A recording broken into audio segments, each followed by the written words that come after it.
CPI 25ാം party കോൺഗ്രസിന് നാളെ ചണ്ഡീഗഡിൽ തുടക്കമാകും. ജഗത്പുര ബൈപ്പാസ് റോഡിലെ പഞ്ചാബ് മണ്ഡി ബോർഡ് പ്രദേശത്ത് നടക്കുന്ന വൻ പ്രകടനത്തോടെയാകും പാർട്ടി കോൺഗ്രസിന് തുടക്കം കുറിക്കുക. ചണ്ഡീഗഡിലെ പാർട്ടി കോൺഗ്രസ് വേദിയിൽ നിന്ന് തൗഫീഖ് അസ്ലം വിവരങ്ങൾ നൽകാനായി തത്സമയം ചേരുന്നുണ്ട്. തൗഫീഖ, 25ാം പാർട്ടി കോൺഗ്രസിന് നാളെ തുടക്കമാവുകയാണ്. അവിടെ ഒരുക്കങ്ങളൊക്കെ പൂർത്തിയായിട്ടുണ്ടോ?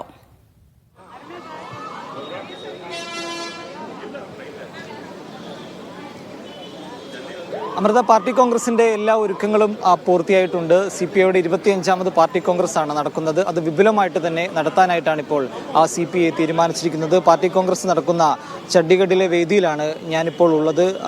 പഞ്ചാബ് മണ്ഡി ബോർഡ് പ്രദേശത്ത് നടക്കുന്ന വൻ പ്രകടനത്തോടു കൂടിയായിരിക്കും ഈ പാർട്ടി കോൺഗ്രസിന് തുടക്കം കുറിക്കുക. അതിനുശേഷം നാളെ റാലിയും ഒരു പൊതുസമ്മേളനം മാത്രമായിരിക്കും ഉണ്ടാവുക. അതിനുശേഷം തിങ്കളാഴ്ചയാണ് പ്രധാനമായും പാർട്ടി കോൺഗ്രസ് ആരംഭിക്കുക. തിങ്കളാഴ്ച നടക്കുന്ന സമ്മേളനത്തിൽ വിവിധ ഇടതു പാർട്ടി നേതാക്കൾ ഉൾപ്പെടെ ഈ സമ്മേളനത്തിന്റെ ഭാഗമാവുകയും ചെയ്യും. ഇപ്പോൾ പ്രതിനിധികളെല്ലാം ഇവിടെ എത്തിച്ചേർന്നുകൊണ്ടിരിക്കുകയാണ്. ഇന്ന് രാവിലെ മുതൽ തന്നെ കേരളത്തിൽ നിന്നുൾപ്പെടെയുള്ള നിരവധി പ്രതിനിധികൾ ഇവിടെ എത്തുന്നുണ്ട്. അവരുടെ രജിസ്ട്രേഷൻ നടപടികൾ ഉൾപ്പെടെ അവിടെ പുരോഗമിച്ചുകൊണ്ടിരിക്കുകയാണ്. ആനി രാജ ഉൾപ്പെടെയുള്ള ആളുകൾ നേരത്തെ തന്നെ ഈ പാർട്ടി കോൺഗ്രസിന്റെ പങ്കെടുക്കാനായിട്ട് ഇവിടെ എത്തിയിട്ടുണ്ട്. നമുക്ക് കോമ്രേഡിനോട് ചോദ്യം. കോമ്രേഡ്, ഒരുക്കങ്ങളൊക്കെ പൂർത്തിയായോ? ഒരുക്കങ്ങൾ പൂർത്തിയായിക്കൊണ്ടിരിക്കുന്നു. നാളെയാണ് റാലി. നാളെയാണ് ഞങ്ങളുടെ 25ാമത് പാർട്ടി കോൺഗ്രസിന്റെ തുടക്കം. വലിയൊരു റാലിയോടെയാണ്. അപ്പോൾ അതിൻ്റെ തുടക്കങ്ങൾ എല്ലാ സംസ്ഥാനങ്ങളിൽ നിന്നുള്ള സഖാക്കൾ, ഡെലിഗേറ്റ്സ് വന്നുകൊണ്ടിരിക്കുകയാണ്, പ്രതിനിധികൾ. അപ്പം വലിയ ആവേശത്തിലാണ് എല്ലാവരും. എന്തൊക്കെയാണ് പ്രധാന ചർച്ചകൾ? എന്തൊക്കെയായിരിക്കും ചർച്ചകൾ? സ്വാഭാവികമായിട്ടും 3 വർഷത്തിലൊരിക്കലാണ് ഞങ്ങളുടെ ഈ പാർട്ടി കോൺഗ്രസ് നടക്കുന്നത്. അപ്പോൾ ഈ കഴിഞ്ഞ 3 വർഷക്കാലത്തെ രാഷ്ട്രീയ, സാമ്പത്തിക, സാമൂഹിക സാഹചര്യങ്ങൾ വിലയിരുത്തുന്നതും അതിനെ ഒരു റിവ്യൂ ചെയ്യുന്നു. അതേപോലെ തന്നെ ആ സിറ്റുവേഷൻസിനെ, ഒരു പരിസ്ഥിതിയൊക്കെ പാർട്ടി എങ്ങനെ നേരിട്ടു, പാർട്ടി പ്രോഗ്രാമുകൾ എന്തൊക്കെയായിരുന്നു, പാർട്ടിയുടെ ക്യാമ്പയിനുകൾ, സമരങ്ങൾ അതൊക്കെ എന്തായിരുന്നു, അതിലെത്രമാത്രം വിജയിക്കാനായത്, അതിലൂടെ എത്രമാത്രം ആളുകളെ കൂടുതൽ ഈ പാർട്ടിയോട് അടുപ്പിക്കാൻ സാധിച്ചു എന്നുള്ള ഒരു റിവ്യൂ ചെയ്യുക എന്നുള്ളത്. അതിനുശേഷം അടുത്ത 3 വർഷത്തേക്ക് വേണ്ട പരിപാടികൾ തയ്യാറാക്കുക എന്നുള്ളത്. അപ്പോൾ ഇത് പ്രധാനമായും ഇന്ന് രാജ്യത്ത് നിലനിൽക്കുന്ന ഒരു വീണ്ടും രാഷ്ട്രീയ, സാമൂഹിക, സാമ്പത്തിക സാഹചര്യങ്ങൾ, പുതിയ സംഭവവികാസങ്ങൾ ആഗോള തലത്തിൽ തന്നെ സംഭവിച്ചുകൊണ്ടിരിക്കുന്നു. അതിൻ്റെയൊക്കെ വലിയ ഇമ്പാക്റ്റ് നമ്മുടെ രാജ്യത്ത് മേലെയും ഇവിടുത്തെ ജനങ്ങളുടെ മേലും ഉണ്ടായിക്കൊണ്ടിരിക്കുന്നു. അപ്പോൾ അതെല്ലാം തന്നെ ചർച്ച ചെയ്യുകയും ഇതിനെല്ലാം ചർച്ച ചെയ്തുകൊണ്ട് ഈ വിഷയങ്ങൾ ജനങ്ങളെ ബാധിക്കുന്നു എന്നുള്ളത്, അങ്ങനെ ബാധിക്കുന്ന ജനങ്ങളെ അതിൽ നിന്ന് എങ്ങനെ അവരെ സഹായിക്കാം എന്നുള്ളത്, അവരെ അതിൽ ബാധിക്കാതെ എങ്ങനെ രക്ഷപ്പെടുത്താം എന്നുള്ളത്, അതിനെന്തെല്ലാം നടപടിക്രമങ്ങൾ സർക്കാരുകൾ സ്വീകരിക്കണമെന്നുള്ളത്, പ്രത്യേകിച്ച് കേന്ദ്ര സർക്കാർ സ്വീകരിക്കണമെന്നുള്ളത്, അതുമായി ബന്ധപ്പെട്ട ചർച്ചകൾ നടക്കും. അതുപോലെ തന്നെ ഈ രാജ്യത്ത് നിലവിലുള്ള ഫാസിസ്റ്റ് RSS BJP ഫാസിസ്റ്റ് ഭരണകൂടത്തെ ആ ഭരണത്തിൽ നിന്നും മാറ്റി നിർത്തുന്ന, അവരെ അതിൽ നിന്നും താഴെ ഇറക്കുന്നതിന് ഉള്ള എന്തൊക്കെ ചെയ്യണം എന്നുള്ളതിനെക്കുറിച്ച്, എന്തൊക്കെ ചെയ്താൽ അത് സാധ്യമാകും, ഈ കാര്യങ്ങളൊക്കെ തന്നെ ചർച്ചയിൽ വരും. പ്രതിപക്ഷ ഐക്യം കൂടുതലായി വരുന്ന ഒരു സമയം കൂടിയാണ്, പ്രത്യേകിച്ച് രാഹുൽ ഗാന്ധി ഉന്നയിച്ച വോട്ട് ഉൾപ്പെടെയുള്ള ആരോപണങ്ങൾ. ആ വിഷയത്തിൽ എങ്ങനെയായിരിക്കും?